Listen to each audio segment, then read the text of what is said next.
আসসালামু আলাইকুম। আমরা অনেক সময় নতুন সিম কিনি, কেনার পরে আমাদের ওই নাম্বারে অপরিচিত বেশি কল আসতে থাকে।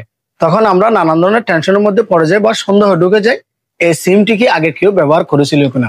কারণ এই নাম্বারে এত অপরিচিত কল এসে কাউকে না খুঁজে সে সিমটি আগে কেউ ব্যবহার করেছে কিনা, সে কাজটি আপনি কিভাবে করবেন আজকে এই কাজটি দেখাবো। এই সিমটি অতীতে কেউ ব্যবহার করেছিল কিনা, যদিও করে থাকে কোন দিন থেকে ব্যবহার করেছে সেই কাজটি কিভাবে করবেন সেটি দেখাবো। এবং অনেক সময় আমরা সিমের মধ্যে কোড দিয়ে থাকি, সেই কোড খুলতে গেলে উলটপালট পাসওয়ার্ড ব্যবহার করার জন্য সিমের মধ্যে ফাঁক কোড পড়ে যায়।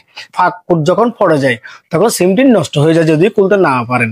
তাহলে সেই ফাঁক কোডটি আপনি কাস্টমার কেয়ারে যোগাযোগ না করে কিভাবে ফ্রি এই পাসওয়ার্ডটি খুলবেন, এই ফাঁক কোডটি খুলবেন, আজকে সেটিও দেখাবো।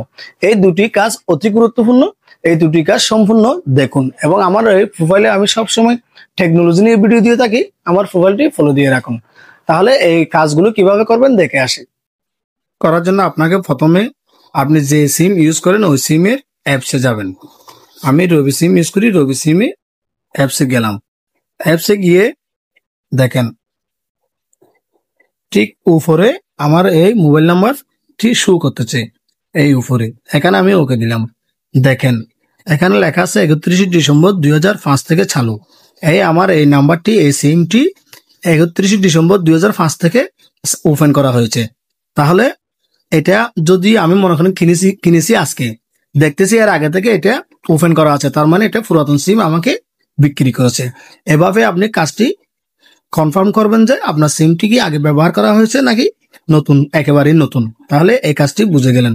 এরপরে যাবেন আপনার সিমের মধ্যে যদি ফাঁক কোড পড়ে সেটা আপনি কিভাবে করবেন। ঠিক এই জায়গায় এসে পাশে দেখেন বিস্তারিত বিস্তারিত বিস্তারিত এখানে আসবেন।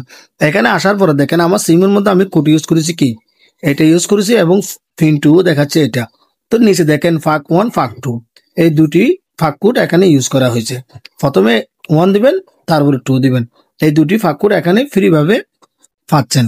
এভাবে আপনারা আপনাদের সিমের মধ্যে ফাঁক কোড পড়লে এবং সিম কত তারিখ থেকে ব্যবহার করা হচ্ছে এখানে এসে দেখবেন। অন্য অপারেটর হয়ে থাকলে অন্য অ্যাপসে গিয়ে এভাবে খুঁজবেন, দেখবেন আপনারা সবগুলো দেখতে পাচ্ছেন। এভাবে এই কাজগুলো করবেন। ধন্যবাদ সবাইকে।